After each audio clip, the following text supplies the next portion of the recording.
Hello everyone, welcome to the joy of gel printing. I am Ariana. In today's session, I will be using for the first time my modified acrylic plate. As you can see here, I have taped the edges and the gel plate will stay permanently on the acrylic plate. That way every time I zoom around the print, I have nice clear view. I can see what's going on.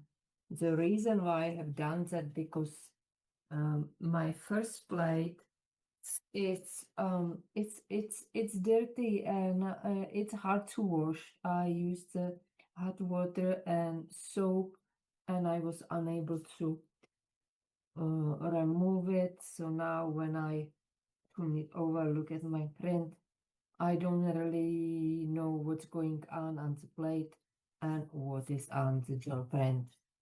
So let's hope this works. Let's see what we can create today.